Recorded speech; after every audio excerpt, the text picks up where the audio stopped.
Cancer, diabetes, obesity, hypertension, and asthma are all examples of non-communicable diseases, and sadly, these diseases are the leading cause of death globally. But do they really affect us here in Africa? And are Africans really living with these diseases? Find out here at the African NCD Champions podcast as we share incredible stories of Africans living with non-communicable diseases. My name is Ogweno Stephen and I'll be your host. Let's roll.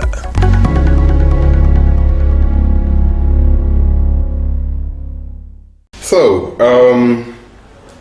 now that you've been living with type 1 diabetes for quite some time, how have you been able to manage it, and what challenges, if any, have you faced along your journey? How I've been able to manage it through my family's support, my friends' support, and of course the whole medical team, the clinicians, the what are they called? The nutritionists, and the whole medical team. Yes. For the challenges, I'd say experiencing hyperglycemia. I think that's the major challenge I face, because it's a very scary experience, a worst experience that I don't think anyone would ever want to experience it. And also being able to manage now. Being a student, there's a student, and also doing business and doing other activities like advocacy. It sometimes maybe under pressure. Sometimes it's kind of hard to balance my sugars, especially if I'm doing exams and other activities. Sometimes it's a challenge keeping my sugars in check. Interesting. But I try. That's why we are called champions. Yes. You're very much champion, not survivors or anything like that. Yes. So, mental health, when it comes to managing diabetes, what would you comment on that?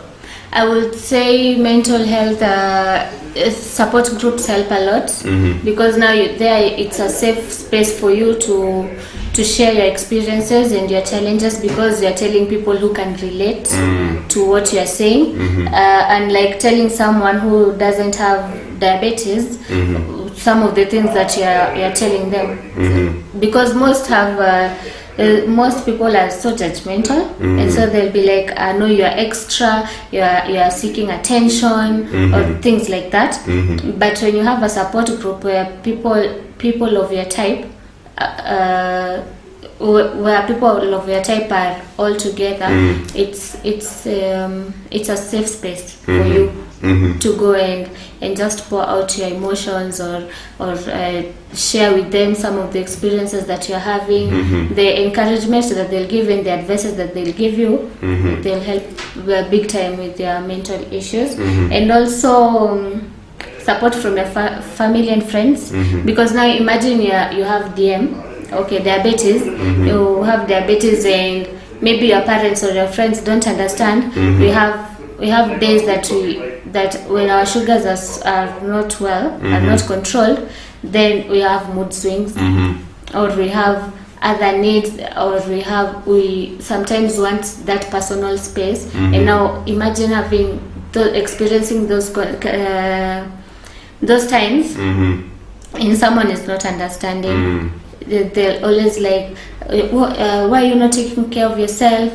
Why are you so hostile? They don't understand. So I think even support and understanding from your friends and your family also plays a big role. Yes. All right. Second to last question. What would your call to action be, especially when it comes to the management of type 1 diabetes, to government, to policymakers, or even to just regular guys?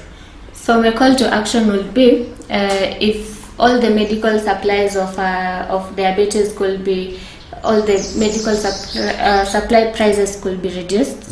Now, from the strips to the insulin to the tests that we do maybe annually or monthly, and also for advocacy, they can at least try and should I say chip in?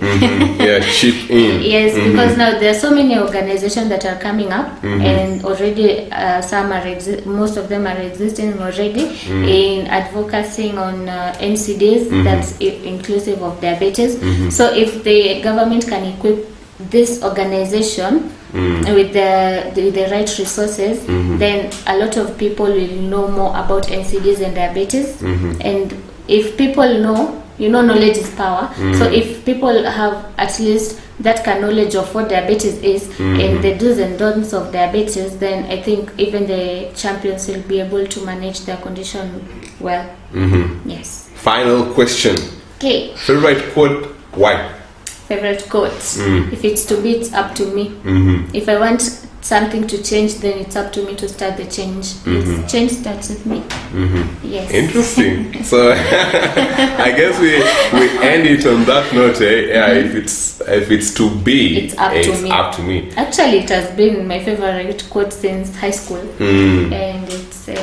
It sort of drives you to then be proactive in taking action. Yes, and also people should know, people with other conditions, let's say diabetes, hypertension, and other NCDs, or maybe not even NCDs, but if you feel like you're being called if you're in the special group, one thing people should know, it's your condition is not a limiting factor, because now when I started, I said I'm a student, I do advocacy, I'm a health educator, you run a business, I'm a business you're an entrepreneur. So I don't think anything should be limiting you in doing anything that you want. If you want to do a course, an engineering course, these big courses, or maybe other courses, or you want to achieve something, don't go and start saying, I have this condition. What if I get a hypo during these times? I also get hypos when I'm running my errands, when I'm delivering